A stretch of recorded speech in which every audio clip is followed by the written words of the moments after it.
cause I've got the crazy game and yo, I'm smooth like butter. It's like butter. It's like butter, baby. It's like butter. It's like butter, baby.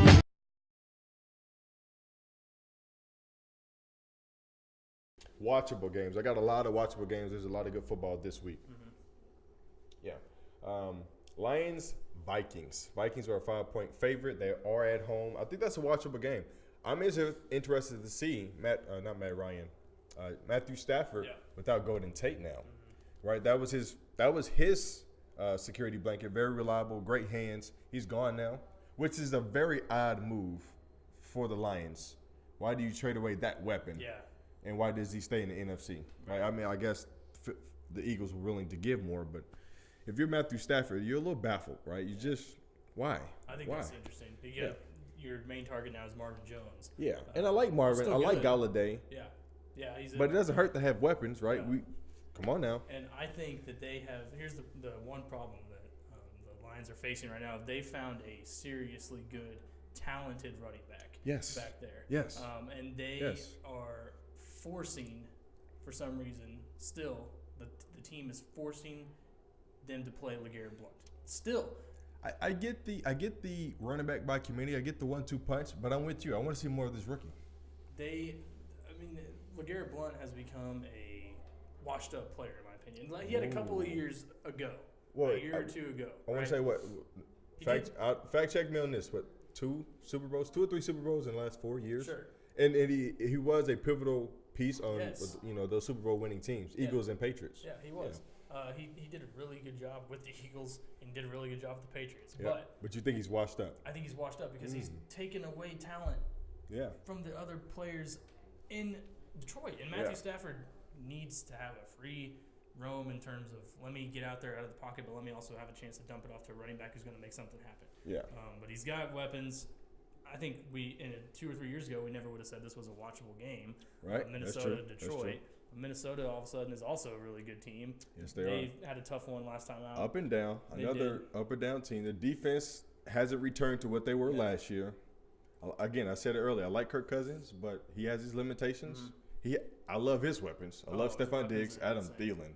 He's making a case at least, and everybody's on his hype train. I want to jump on it too. He's making a case for, and I don't want to give him this after just one season. He had a great last year. I like to think that elite receivers do it over and over again.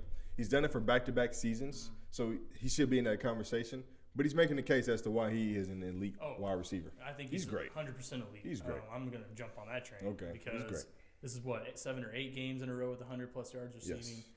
And he really just gets it done. I mean, the guy, he should be a guy that I should have named with DeAndre and Julio is a guy that will catch the ball. He made a couple of catches last game out against New Orleans that were insane. You throw it up to him, he's going to – and the thing is that he's going to get 10, 11 catches a game. No matter what, he will get his. It doesn't matter what defense he's playing.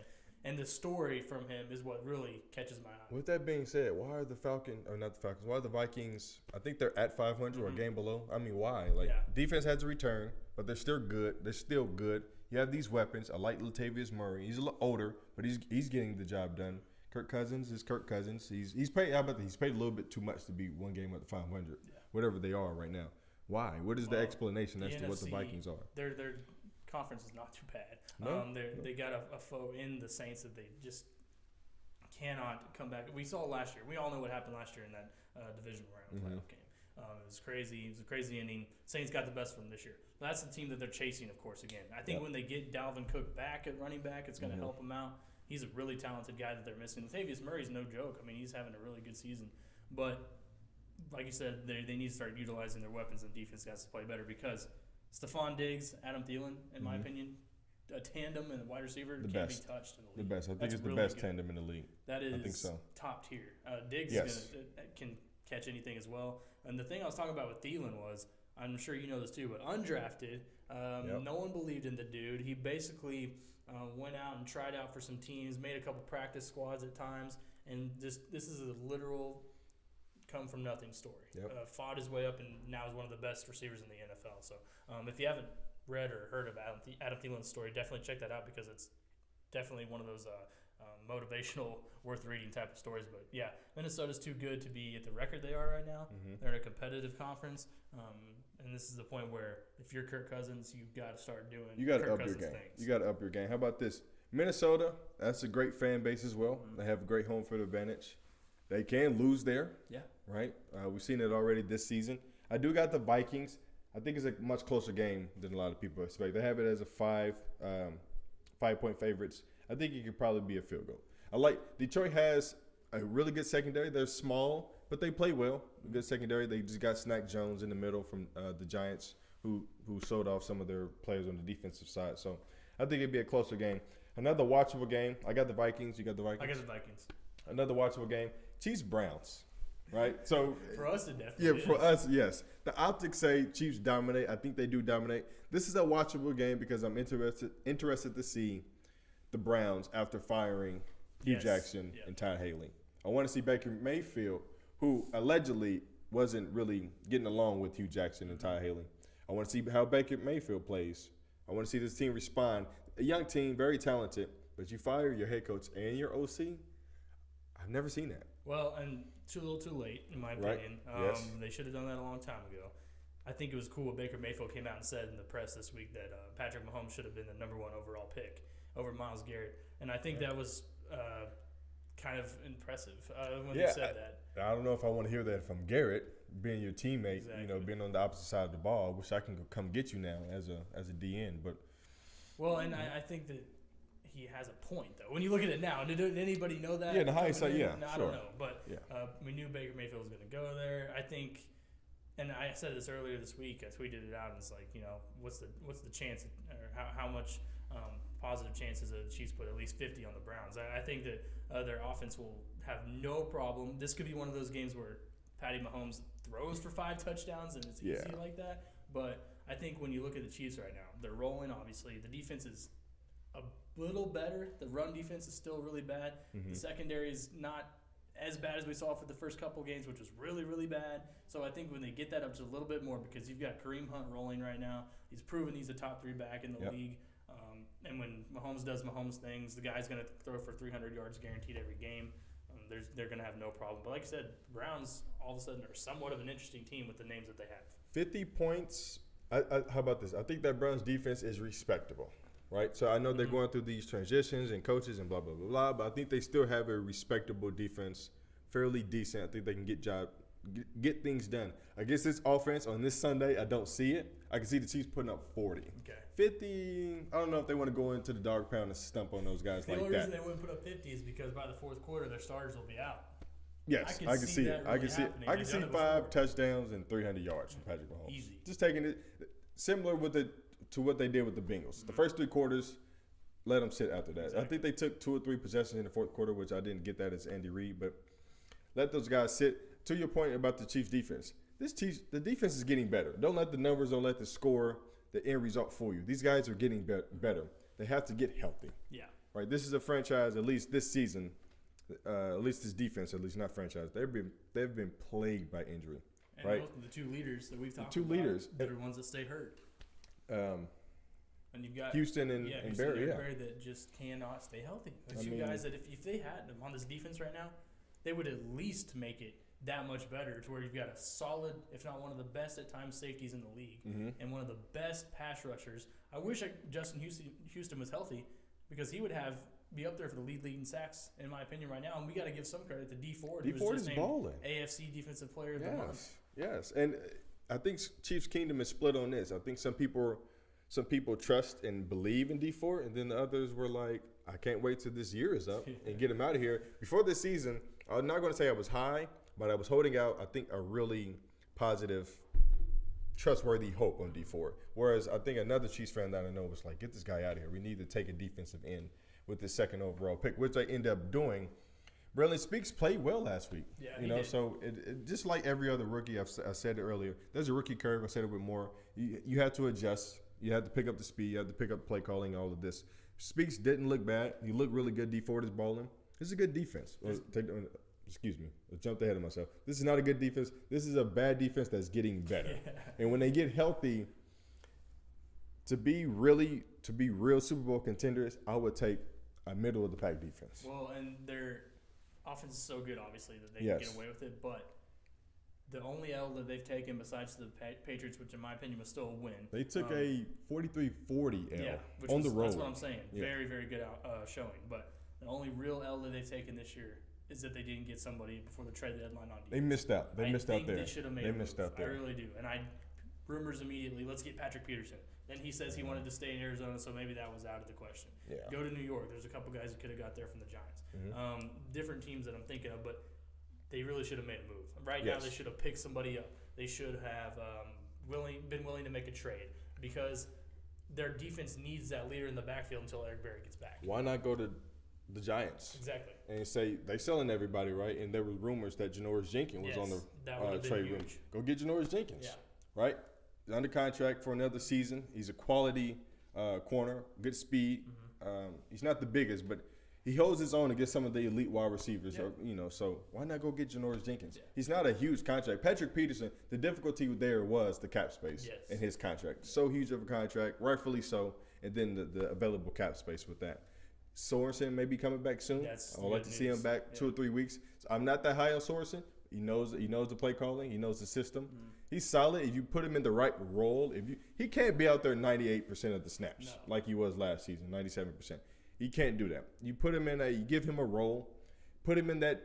I like Dorian O'Daniel. Put him in that similar role which he was playing last year. Bring him in the box, let him play deep. I think he can be successful. He's a Chiefs favorite, which is a good thing. Yes, too, and he has depth too, and the Chiefs need that right now. I'm telling you right now, I am absolutely 100% sick of seeing Ron Parker and Steven Nelson just get burned play after play after play, and then they can't tackle. So the secondary that's the two problems right there. If I never had to see Steven Nelson again, ever on the field, I would be one happy. Steven Nelson has had he's had his good moments this year. He hasn't looked bad at times. Name him, bro, because I can't. I'm telling you. Against Pittsburgh, he held his own. He held his own against Antonio Brown. Okay. I had to go way back, but I was impressed. I said this about the Bills. I think I could step in and play quarterback. Yeah. I'm shooting the gun on this one. I'm probably overconfident. I think I could actually tackle better than some of the guys on the Chiefs defense. Anybody. I'm sure as hell I can't tackle 220 pounds, but I think I can give a better effort than the Chiefs defense. The effort's the thing. I don't know if they just don't. I'm damn sure I can give a better effort. Do they not practice it during the week? They just don't care. I mean, is the offense of the Chiefs so good that the defensive players, someone in the back of their mind, they're like, so what? We don't make this tackle. We're going to score. Let's just wait until the quarterback makes a mistake. Let's wait till we can find an interception or maybe get a fumble recovery. Let's put tackling back because we know we're going to put 40 up. What baffles me is I watched the Baltimore Ravens tackle. And I'm like, these guys go get the ball. Yes. They tackle. They wrap up. Yeah. No arm tackles. They want to hit something. I'm watching the Chiefs and I'm like, dude. Here's what amazes me. I'm watching game after game after game. I can name you every running back that we've played this year has had a pretty decent game against the Chiefs. They all toast us, And it's nothing special. Yeah. They're running I formation up the gut right behind their tackle. And you're telling me that they look like Missouri Southern out there. You're telling me that the Chiefs defense can't make a stop on that type of play? Here's what I would say to do. Move a linebacker in the hole and go get him. I don't know how hard it really is. And that's the thing. Depth. And then how much do you want to put in the box with those corners? Like, you hate Steven Nelson, right? Yes. So you don't want to – No, if he's one-on-one and I'm a quarterback and I see that, I'm toasting him easy. So that's the thing. Time. But look, I've been pretty down with Bob Sutton. I got to give him a little bit of credit. Not even to give him credit. You got to have the personnel, right? Yeah. Right. If you have the proper personnel, then I'm sure you can look better as a defensive coordinator. But I won't be too down on him this year. I'm going to give him a break. Mm-hmm. I won't give him a break for last year's loss. I'll never forget that crap that we did in Arrowhead Stadium. But let's move on. I got the Chiefs winning this game. They're 8-point favorite. They covered this by 30. Easy. And the last thing I want to say about this game is I remember specifically you and I were doing a show before the season started with Fox Sports, and you and I were talking about the Chiefs, and everyone was freaking out because it was preseason and it was practices, and Patty Mahomes was throwing interceptions everywhere, man, and everyone was freaking out. He's not going to be the quarterback that we need. Yeah. And I just want to say to anybody who ever thought that this guy wouldn't actually be a franchise quarterback, they got to be shaking their heads. I didn't care about the preseason. I would tell – this is my suggestion to all quarterbacks taking 20, 30 snaps. I don't care how many snaps. Throw interceptions in the preseason. Get it out your system. Exactly. Get all those looks at your system. That's what it's for. They don't count. No. They don't count. Throw picks. Chiefs, they cover. They win this game 40-10. I'm with you. 40-50. One more watchable game before we take a break. Chargers Seahawks. I wanted to make this the must-see game, but it's clearly a watchable game. The Chargers. I mean, I never was down on their talent, what they have on the roster. They're big time. They're great. I've always loved Phillip Rivers, right? Just being a Chiefs fan and having watched him play since I've been alive. Bosa is supposed to be coming back this week, probably next week, maybe the week after when they get him back. That takes a really good defense to probably elite. Like, that's a big-time defense. The Seahawks are playing really, really well. They found a running game all of a sudden. Like, when Marshawn Lynch left, it plummeted. It did. Now they're back up to wherever they are, but they're running the ball really well. The defense is still good. They're not LOB. They're not dominant, but they're a good defense. Yeah, right? We got two really good running backs in one game. Yep. Chris Carson and Melvin Gordon. Oh, my God. Yes. Top three back. I've been saying this the last 3 years. I think Russell Wilson is an elite quarterback. I get a lot of pushback for some reason. I don't understand why. Like, he does everything Mahomes do. He doesn't have the arm talent, but he makes plays out the pocket, in the pocket, extends plays. He's accurate. He can stretch the field. He's an elite quarterback. I agree. He'll get you wins, and He can get you Rivers wins. does the same thing now. Yes. The Chargers, you can't.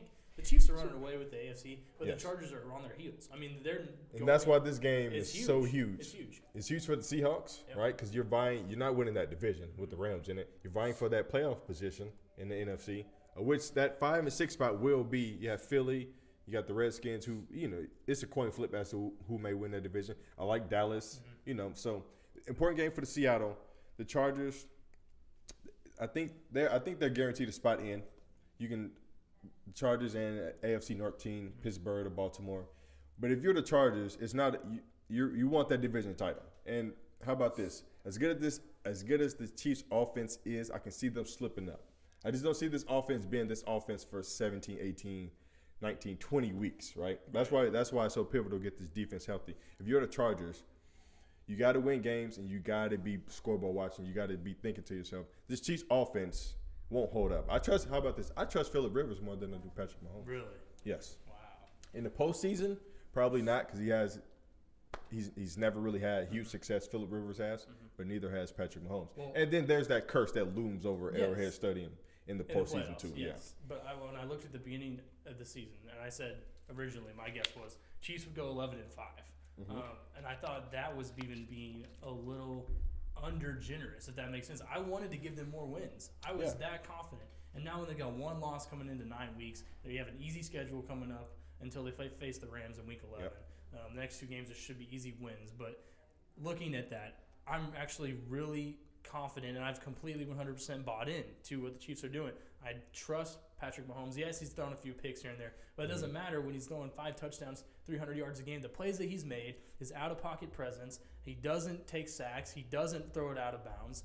He goes downfield. He uses every weapon on the field. Yes, I love that part. I think that, he spreads the wealth, that they're just good enough to where, yes, Phillip Rivers is an all-time great. Really think he's been underrated all his career, and people haven't given him the love he deserves.